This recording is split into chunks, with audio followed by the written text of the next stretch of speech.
Bonjour Luc, comment allez-vous? Eh bien, écoutez, ce matin, très bien. Bonjour Henri. Écoutez, heureux d'être avec vous. Parfait. Ravi de mon côté aussi. Pour faire la petite introduction par rapport à vous, donc après une longue carrière dans le marketing, dans les achats, mais aussi dans le développement commercial, si je ne me trompe pas, vous avez décidé de mettre à profit tout ce savoir-faire et du coup, vous êtes aujourd'hui coach, consultant, mais aussi manager de transition. Donc, coach en développement personnel, mais aussi en management et consultant en stratégie et en organisation. Corrigez-moi si je me trompe. Et déjà, merci d'être là et bienvenue dans le show. Écoutez, merci d'abord de m'avoir invité. C'est toujours une occasion très agréable d'avoir un petit bout de conversation comme ça. Effectivement, depuis un an, hein, pratiquement, oui, un an, Mm. j'ai monté une société où effectivement je fais du coaching, du conseil et du management de transition et aussi de l'enseignement. OK, Pourquoi ce changement? Changement de vie, hein, bien sûr, vie professionnelle, vie personnelle aussi, hein. Donc l'idée étant de transmettre le savoir. Vous voyez, par tous ces moyens, je pense qu'on aura l'occasion d'en parler. Mais voilà, donc je dirais quatre activités quelque part complémentaires. très bien. Donc, d'où ma première question, comment vous aimez qu'on vous présente, comment vous se présentez aujourd'hui aux autres? Bah, écoutez, je dirais, je prendrai un commentaire de pas mal de personnes depuis très longtemps qui m'ont toujours dit, toi, tu aimes transmettre le savoir, bien OK, expliquer, que les personnes aient bien compris. Voilà, c'est un peu ça, si je devais donner un petit résumé. OK.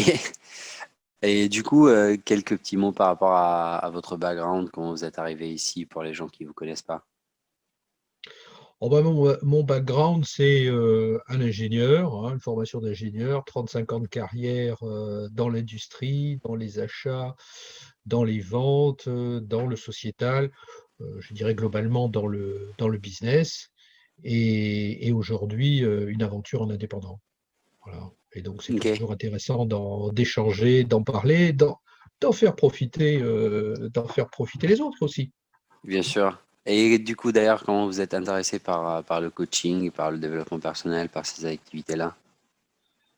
Alors le coaching m'est venu en fait avant ce changement. J'ai décidé de revenir sur les bancs de l'école. Donc je suis allé dans une école de commerce, à savoir lycéenne, hein, école de Nancy, pour me former au coaching. Parce que C'était quand? le coaching, cette formation, je l'ai suivie en 2019, hein.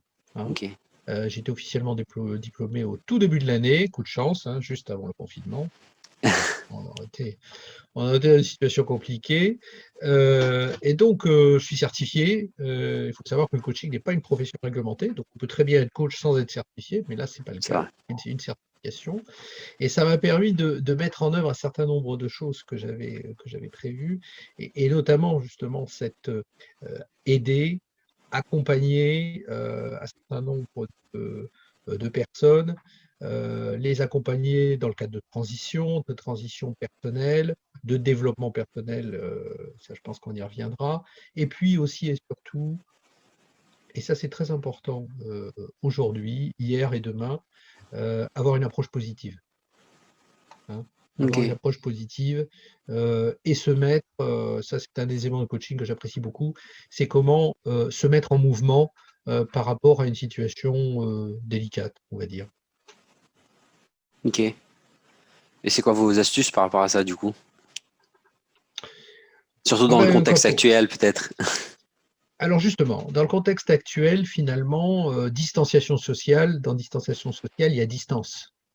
Bon, et donc on est physiquement et moralement à distance par la force des choses, hein, par cet épisode dramatique sanitaire.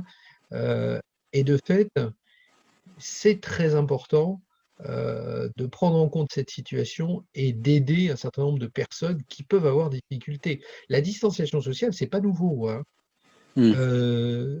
Prenez l'exemple, depuis, je dirais, des dizaines d'années, de commerciaux qui sont sur le territoire, ils travaillaient de chez eux. Il y en a Oui, toujours eu. Et eux aussi avaient, et ça je l'ai vécu hein, quand j'étais responsable de force de vente, avaient des problèmes liés à la distanciation sociale, c'est-à-dire, à part leurs clients, ils ne voyaient plus ou très peu leurs collègues en entreprise. ok. Et à l'époque, hein, on n'avait pas le téléphone portable. Ça peut faire sourire, mais le téléphone portable n'existait pas, le fax venait de sortir, et donc c'était notre bon vieux téléphone avec un fil auquel on pouvait avoir accès soit de sa chambre d'hôtel le soir, soit dans la journée d'une cabine téléphonique qu'il fallait encore trouver. Hein, donc ça Oui, paraît, mais c'est il n'y a pas si longtemps, hein, c'était il y a une trentaine d'années. je n'étais pas encore né, donc je ne saurais pas te dire. Et le côté développement personnel, enfin, les personnes qui ont une carrière comme la vôtre, normalement, ils s'intéressent à du coaching un peu plus, comment dire, qui touche à certains métiers reliés à leur expertise, mais vous, vous avez pris un virage qui est quand même différent, on va dire. Même si dans votre offre, il y a cette partie opérationnelle, mais il y a aussi le côté développement personnel, parce que vous croyez, parce que vous avez vécu des choses, ou c'est venu juste comme ça en fait. Alors, si vous voulez, bon, il y a les approches de coaching classiques, effectivement, que je pratique, le collectif, l'individuel, le professionnel, le personnel, tout ça Hmm, est assez classique. Mais si on vient à l'origine des questions, ça passe dans énormément de cas, pour ne pas dire l'essentiel, sur des questions de développement personnel, de situation personnelle.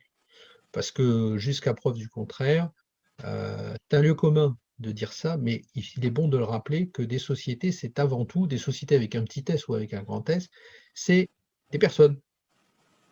ok. Et si les personnes rencontrent des questions, des problèmes, des difficultés, eh bien, c'est à ces personnes qu'il faut s'adresser. Et quand on parle de développement, c'est un mot extrêmement générique, mais ça veut dire beaucoup de choses. Ça veut dire que si il y a quelque chose à apporter de positif, de mise en mouvement, hein, comme on l'a dit, eh bien, Hmm, c'est au niveau des personnes qu'il faut le faire. Donc, on tourne autour de la question hmm, développement personnel et je dirais même plus développement de la personne. Voilà. C'est un peu comme ok. ça que je vois les choses. Et pourquoi vous croyez autant dans la mise en mouvement, entre guillemets? Alors, je pense que quand on rencontre des questions ou des difficultés, en fait, il y a un certain immobilisme par rapport à ces difficultés. L'immobilisme C'est-à-dire? logique, parce que bah, Ok. on réfléchit. Bon, on réfléchit par rapport à une situation, c'est ce qui est logique et raisonnable.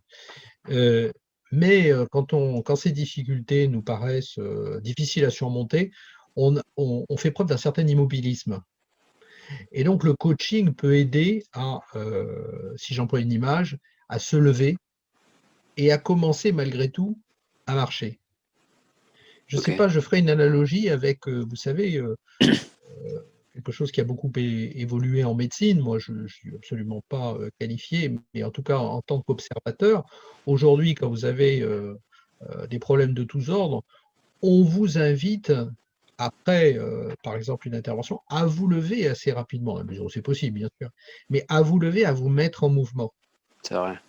Eh bien, au niveau coaching, c'est un peu pareil. C'est, voilà, on va parler, on va évoquer les questions avec le client, le coaché, celui qu'on appelle le coaché, et tout de suite, en tout cas, moi, c'est ce que j'applique, c'est un peu ma marge de fabrique, en quelque sorte, hein, modestement, c'est de dire, on va se lever et on va commencer à se mettre en mouvement. Voilà. De nouveau. peu Ok. le C'est un peu l'affaire. Vous savez, je prendrai une autre analogie avec certains sports. Moi, j'ai Ok. pratiqué ça avec le golf. J'ai appris à jouer au golf sur le tard, et donc en général au golf, vous apprenez sur un tapis, pour vous exercer, ce qu'on appelle le practice, hein, l'exercice. Bon, et j'étais Hmm, très surpris de constater qu'un professeur, le professeur que j'ai eu, au bout de la deuxième leçon, m'a emmené sur le parcours, tout de suite. Et moi, je me trouvais complètement chamboulé et puis surpris du fait d'aller tout de suite sur le parcours, hein, ce qui se pratique assez rarement. Et en fait, lui, il m'a dit il faut se mettre en mouvement tout de suite. ne pas rester immobile devant un terrain d'exercice, mais aller tout de suite sur le terrain, voir la réalité des choses et commencer à se mettre en mouvement. Et ça, ça m'est resté. Et je pense que c'est une bonne formule. Ok. On en a déjà parlé de plusieurs types de coaching. Enfin, vous venez de parler de l'un des types. C'est votre philosophie, votre façon de faire. Parlez-moi des autres et pourquoi vous avez choisi celle-là, en fait. Alors, moi, ce que j'utilise beaucoup, c'est, vous avez vu, je fais du conseil et je crois beaucoup au coaching en fin de mission de conseil. Quand vous avez fait une mission, à la fin, il faut repasser les manettes au client. Et Ok. donc, de mon avis, il est très important justement de pratiquer le coaching en fin de mission pour pouvoir partir dans de bonnes conditions pour l'entreprise cliente. C'est une première chose. La deuxième chose que je pratique aussi, c'est le coaching qui en même temps est du mentorat. Donc il Ok. faut jouer un peu les deux rôles, hein. Vous savez que le coach n'est pas un mentor réciproquement, mais en même temps, changer de casquette en cours d'entretien, c'est pas mal parce que ça permet à la personne de bénéficier de l'expérience qu'il peut apporter. Et après, on reprend sa posture de coach, une posture d'écoute et d'accompagnement. Donc voilà, c'est un peu les deux spécificités, je trouve bénéfiques, en tout cas, qui ont retenu mon attention. Ok. Et c'est quoi la différence entre coach et mentor, du coup? Ben, le coach écoute, accompagne et je dirais guide, montre le chemin au client, mais ne lui indique pas un chemin. C'est le client qui décide d'aller sur un chemin. Le Ok. coach est là pour le maintenir sur le chemin, en quelque sorte, hein, si je prends encore une image. Le mentor, par rapport, on arrive à un carrefour et il va lui dire, bah, écoute, de mon expérience, ce chemin, c'est pas mal. Qu'en penses-tu? Ah. Et C'est une la sacrée décision, responsabilité quand même. ah oui, oui, oui, le mentor va lui donner son expérience. Le choix va toujours être du côté du coaché. Mais le mentor va faire part de son expérience et va avoir une forme d'influence. Même Hmm. si un bon mentor va prendre quelques précautions, parce que plusieurs générations les séparent. Le monde a Bien sûr. changé, hein, surtout en ce moment.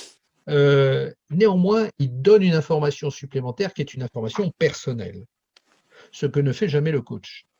Le coach Ok. ne fait pas part de son expérience personnelle, alors que le mentor fait. Donc, il faut avoir une attitude un peu hybride et d'ailleurs le spécifier quand vous le pratiquez à votre client. Et je Hmm. trouve que ça a un caractère un peu de synergie entre les deux rôles. Comment vous pouvez mettre une valeur en termes d'argent par rapport à ce type d'accompagnement? Quand quelqu'un vous donne une expérience de sa vie, je pense que on peut pas mettre, enfin, c'est pas une heure de travail qu'on peut la quantifier en nombre d'euros, quoi. Comment vous arrivez à faire ça? Déjà, vous mentorez des personnes, j'imagine. Oui, oui, absolument. Hmm. Absolument. Bon, je dirais c'est bon, c'est le bénéfice c'est le bénéfice de l'expérience, de la même façon que quand on enseigne ou quand on conseille, hein, c'est exactement pareil. C'est le type d'action qui est différente et c'est quelquefois d'ailleurs difficile au niveau du grand public de faire comprendre ce que c'est que le coaching lui-même, hein. Coach, on pense toujours bah, à l'entraîneur Oui, sportif, hein. On va penser au coach de vie. C'est rentré dans les mœurs, hein. hmm, Le coach personnel ou le coach professionnel, c'est en fait un accompagnateur par rapport à une situation ponctuelle. Donc je dirais, il y a quand même une question, quelque chose à souligner, c'est que le coach n'intervient que s'il y a une problématique. Il y a ce qu'on appelle dans notre langage une demande, hein, puisque vous ok, connaissez la question magique d'un coach, toujours quand il rencontre son client, c'est quelle est votre demande? ok. Toujours, on pose ce genre de J'allais dire questions, hein. qu'est-ce qu'il y a pas, qu'est-ce qui va pas, mais Voilà, voilà. ok, Mais là, alors toujours positif, hein, toujours ok, positif. Donc voilà, quelle est votre demande? Et c'est très important. Vous êtes là pourquoi? Ah, voilà. Et d'ailleurs, c'est un des enjeux, dès le départ, fixer d'un commun accord la mission. Voilà.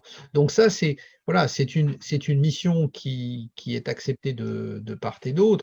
Et je dirais, bon, bien sûr, hein, les conditions financières vont de pair, dans la mesure où, effectivement, l'objectif, c'est que le client se retrouve mieux, dans une logique meilleure, avec une forme d'envol Hmm. qu'il n'avait pas au départ.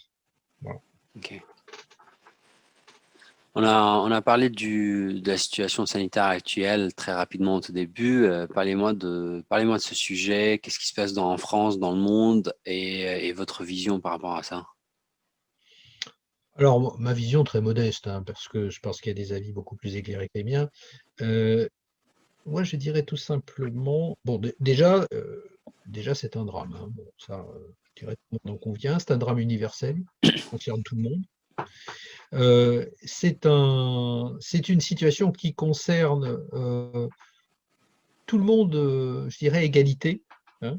Euh, et ça a un impact, c'est là où ça a quand même une spécificité, à la fois sur la vie professionnelle et sur la vie privée, en même temps. Oui, Donc c'est ce en quoi, pour moi, c'est extrêmement particulier. Et je voudrais ajouter juste un point, ça s'est passé très très vite. oui, ça fait Ça s'est presque un passé an très maintenant. vite. Ça s'est passé, déjà ça fait un an que ça dure, mais entre le moment où on s'est aperçu de la question et le moment où les choses se sont mises en place, un certain nombre de décisions, ça s'est fait avec une rapidité et ça a concerné des millions de personnes. Donc c'est une- un véritable événement, je dirais que unique, hein, je dirais Oui. unique en la matière, qui concerne tout le monde, sans exception. Dans le monde professionnel, comment ça va impacter ce qui se passe, enfin, notre manière de travailler, etc. Alors je pense que ça va avoir un impact majeur en termes d'organisation des entreprises, en termes de mode de management également. Euh, pour moi, la raison majeure, c'est qu'en fait, le digital, hein, je pense que c'est important d'en parler. Le digital a fait déjà irruption dans notre vie privée, hein. On dit souvent que les téléphones portables deviennent maintenant un prolongement du corps humain. Bon. Euh, c'est une chose. Et ben, je pense que le digital, là, a fait irruption. Il était déjà un peu, pas mal, mais il a Hmm. fait une éruption fracassante dans la vie professionnelle. Vraiment, il Ok. s'impose. Et il a obligé les entreprises à changer de mode brutalement, hein, on l'a dit, c'était extrêmement rapide. Euh, mais aussi, je pense que les entreprises ont découvert, et moi le premier, hein, comme toute petite entreprise, qu'on pouvait fonctionner à distance, on pouvait Hmm. avoir des réunions, on pouvait avoir un spectre plus large de rencontres. On pouvait avoir des réunions à distance à 50 ou 100 personnes. Oui. On s'apercevait que certaines réunions, notamment j'en ai eu un exemple encore cette semaine, où d'habitude on avait 10 participants, et ben on se trouvait à distance avec 60 participants, tout simplement parce qu'il est finalement assez facile de trouver une heure Oui. sans avoir à se déplacer. On s'est aperçu qu'on pouvait avoir des réunions avec plein de personnes de la jeune génération, c'est le cas dans l'enseignement, où on a des débats sans se couper la parole, ce qui laisse rêveur, hein, quand même, puisque hein, quand on est dans une assemblée physique, les gens se coupent un peu la J'ai parole. jamais pensé à ce point, ça. Ouais. Ah oui, oui, oui, c'est tout à fait Hmm. remarquable de voir des jeunes qui débattent d'un sujet. Moi, ça m'est arrivé en animation pédagogique, et de remarquer qu'ils ne se coupent pas la parole, et quand par hasard ils ont conscience de se couper la parole, ils s'excusent. C'est tout à fait remarquable. Donc, nouveau comportement aussi, hein. Il n'y a pas, dans ce drame, encore une fois, que du négatif, il y a du positif, vous voyez, mais il y a des changements très forts. Oui. Et vous pensez que ça va durer après la fin du confinement, enfin du deuxième maintenant?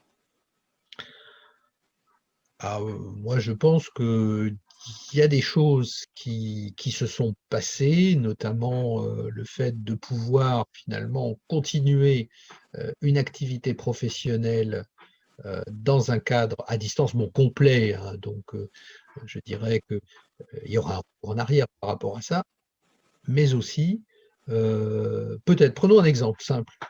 Se dire, voilà, nous avons une réunion à distance avec des personnes éloignées, très éloignées de nous, sur d'autres continents, etc.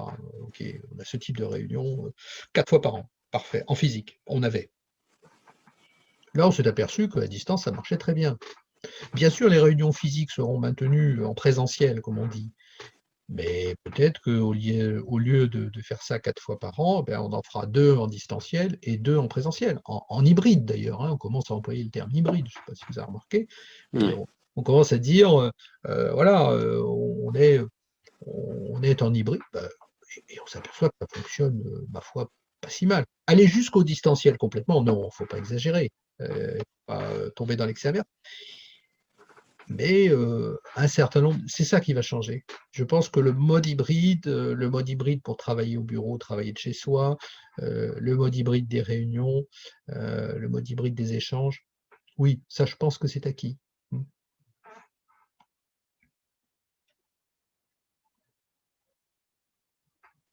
On ne voit pas les personnes qui travaillent dans notre équipe. C'est un mode de fonctionnement qui est tout à fait différent et il faut qu'on regarde le résultat de leur activité et non les heures qui passent. Je pense que dans votre activité, vous êtes amené à gérer ce type de pensée, de réflexion. Quelles sont vos astuces aujourd'hui? Comment vous arrivez à surmonter, enfin, comment vous aidez les gens à surmonter cette partie-là? Alors 2 choses.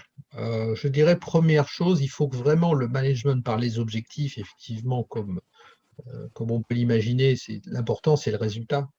Hein. Hmm. Bien sûr, il peut y avoir la manière, mais enfin, quelque part, si on a confiance dans les personnes avec qui on travaille, ce qui est important, c'est le résultat et chacun peut amener à utiliser sa propre manière pour arriver au résultat. Donc il faut, je dirais, changer ça. C'est déjà le cas en partie. Hein, bon, ouais. Deuxième point, il faut avoir beaucoup de confiance. Beaucoup de confiance. Il faut que la confiance s'instaure en se disant, c'est pas parce on n'est pas dans le même bâtiment que les choses ne vont pas fonctionner. Encore une fois, c'est pas nouveau.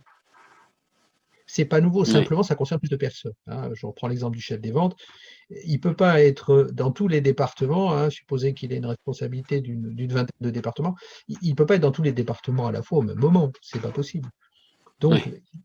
il est obligé de s'organiser au niveau de son management et de la confiance qu'il octroie à ses troupes, en quelque sorte, euh, pour que ça fonctionne en bonne harmonie. Voilà. Donc c'est ce management à distance qu'il va falloir instaurer et peut-être justement former certains managers qui n'en ont pas encore vraiment l'habitude. Ok. Et vous faites ce type de travail pour l'instant? Enfin, c'est une des choses que vous travaillez dessus. Oui, oui, tout à fait. Ok. Les opérations de coaching de managers, dirigeants ou managers intermédiaires, hein, Hmm. portent aussi sur ce genre de questions, effectivement, qui sont des questions d'actualité. Les questions se posent maintenant, Ok. hein, puisque, bon, on espère que on finira bien par sortir de cette affaire de confinement. Ok. Il n'empêche que le management à distance, hein, c'est un peu ce qu'on disait tout à l'heure, le management à distance va rester, hein, ça c'est sûr. Ok. Et est-ce qu'on sera ramené à travailler vraiment à distance, genre quelqu'un qui a son contrat à Paris, qui est basé à Nice et qui travaille temps complet à côté de la plage, quoi? On va arriver à Ben, ce stade? je pense qu'on y était déjà pour certaines professions. Oui, exact. C'est vrai. Je vais vous citer une profession qui est traducteur. Hein, Hmm. traducteur. Eh bien, il y a beaucoup de traducteurs qui travaillent d'ores et déjà de chez eux et puis qui renvoient le résultat de leur traduction voilà, par Internet. Il y avait déjà des professions organisées comme ça. Là, simplement, c'est une inclusion du digital, du travail à distance, dans pas mal de professions. L'enseignement, par exemple, bon, bah, il est clair que les MOOC existaient déjà. dans l'enseignement. Les enseignements à distance existaient déjà. Là, c'est une généralisation sur un certain nombre de cursus pour se dire, mais après tout, une partie, il faut absolument qu'elle reste en présentiel, c'est important, Hmm. mais une partie, après tout, peut être Ouais. faite à distance. Et donc, c'est ça, c'est cette partie-là qui va rester. Mais c'est pas négligeable, hein. Si on parle de chiffres de minutes, si vous dites, je ne sais pas, 20%, allez, 20% à distance, on n'est pas dans un chiffre très ambitieux, hein, 20% à distance, c'est Ouais. considérable. Bien sûr. Imaginez la population parisienne, je prends un exemple de Paris ou d'une métropole française, vous allez avoir 20% de travail à distance. C'est Vous beaucoup. imaginez l'impact? Oui. Hein, donc c'est vite énorme. Donc je dirais voilà, c'est l'hybride très certainement parce que il y a des avantages en plus pour tout le monde, hein. C'est un avantage convergent, hein. Avantage pour certains de rester à la maison, bon, mais pas trop parce que vie personnelle, la famille, Ouais. etc. Pour les entreprises, ben, optimiser les espaces de travail, bien sûr, réduire la fatigue, réduire les temps de transport, avoir des personnes en forme, pouvoir habiter à distance de son travail. Enfin, il y a beaucoup d'aspects séduisants. Il n'y a pas que ça, mais il y a beaucoup d'aspects séduisants, beaucoup de convergence en fait. C'est Ok. pour ça que ça va rester. Ok. Ok. Excellent. C'est quoi vos futurs projets? Qu'est-ce que vous préparez pour 2021 maintenant? Je dirais ce que. Alors, je peux par plein de choses, hein, parce que mise en mouvement, donc il faut l'appliquer à soi-même, hein. Exact. Voilà. Ce qui m'intéresse justement, c'est le changement des professions. Je vais vous citer une profession qui a pas beaucoup changé ces dernières années ou ces dernières décades, c'est le métier d'acheteur. Bon, moi que j'ai pratiqué très longtemps dans l'industrie, je pense que le métier d'acheteur, avec l'incursion forte du digital, est en train de changer complètement. Par les outils qu'il occupe, par justement ces réunions fournisseurs à distance, qui là, si on prend le côté positif, et il y en a énormément, voilà, avoir une réunion avec un fournisseur qui est basé à l'autre bout de la Terre, bon, il fallait y aller, c'était un peu compliqué, ça prenait du temps. Aujourd'hui, un clic, comme on l'a en ce moment, on va faire un Mm. clic et on va être en direct avec ce fournisseur qui en même temps peut prendre son outil de communication et vous faire visiter l'entreprise. Ouais. Donc le métier, ce métier de business, parce que le métier des achats, pour moi, c'est un métier de business, est en train de changer complètement. Moi, je l'appelle, bon, avec mon jargon, je l'appelle l'acheteur 4.0. Voilà. L'acheteur Ok. 4.0, c'est le nouvel acheteur pour les années à venir. C'est déjà en cours, hein, c'est déjà en cours, mais là, ça va changer beaucoup l'approche par rapport au digital, l'utilisation qu'il peut en faire, mais aussi, c'est une préoccupation, attention à certains travers. Ouais. Par exemple, d'aller trop loin, c'est-à-dire de n'avoir, par exemple, hein, si je prends un exemple un peu caricatural, d'avoir des échanges avec ses fournisseurs uniquement par email. Bon, on sait très Mm. bien que ça ne peut pas fonctionner de cette manière si on va dans l'exagération. Donc, la question, c'est éviter les travers et avoir, par rapport à ces outils digitaux, parce que ce sont des outils, le bon équilibre. Voilà, hein, à Ok. consommer, mais avec consommer, je dirais, En euh, modération. avec modération ou avec, voilà, avec lucidité. Voilà, je dirais avec Ok. lucidité, si j'avais un conseil à donner. Vous partagez des choses sur les réseaux sociaux? Comment les gens peuvent suivre votre activité? Est-ce que vous avez un site? J'ai pas trouvé grand-chose, moi. Oui, oh, bah, j'ai fait mon site moi-même, donc ça m'a permis Ok. de voir que finalement on pouvait fabriquer son site, c'était pas si compliqué, Vous l'avez même fait pour comment? des personnes de ma génération. J'ai utilisé un logiciel qui est proposé par une société, hein, avec un Magnifique. abonnement à un prix qui était tout à fait abordable, avec une très bonne hotline. Et donc, mon site, ça s'appelle www.lspconseilcoach.com. Conseilcoach.com, tout attaché. Voilà, c'est un site qui présente les activités de la même manière ce que je vous ai présenté. Je poste de temps en temps sur LinkedIn, sans doute pas assez. Sans doute pas Ok. assez, je ne suis pas très actif, mais je vous promets que je vais me rattraper. Ok. Vous écrivez des articles sur le site aussi ou pas?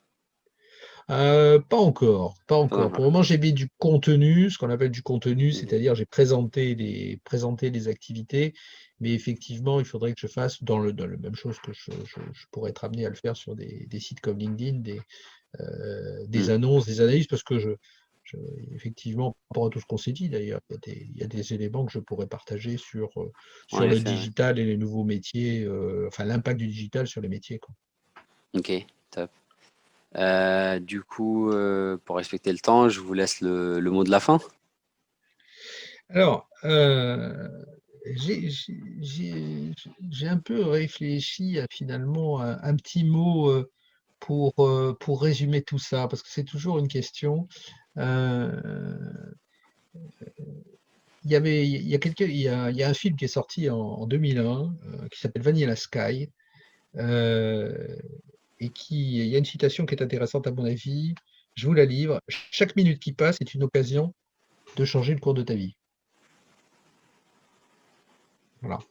Ok. Cette citation, enfin Vanilla Sky, c'était un film qui est sorti il y a une vingtaine d'années. Voilà. Chaque minute qui passe est une occasion de changer le cours de ta vie. Je- J'adhère assez à, j'adhère assez à ça, hein. On n'a pas la Ok. maîtrise du temps, donc saisissez toutes les occasions, vous en avez à chaque minute, au moins. Wow. Magnifique. Excellent message pour finir. Je vous remercie, Luc, pour ce temps, pour ce partage, pour les choses que vous avez dit aussi. J'espère avoir l'occasion d'échanger avec vous encore une fois, encore des fois. Et on garde un excellent contact, j'espère. Ah, merci beaucoup Henri de m'avoir invité, Avec d'avoir grand eu plaisir. l'occasion d'échanger sur tous ces sujets où il y a plein de choses à dire et effectivement le partage, toujours le partage, c'est très important. Voilà, à Bon, très j'hésiterai bientôt. pas de vous inviter encore une fois alors. J'en serais ravi. Avec grand plaisir. Merci Luc Merci. encore une fois et passez une très belle journée du coup. Vous À bientôt. aussi. À bientôt.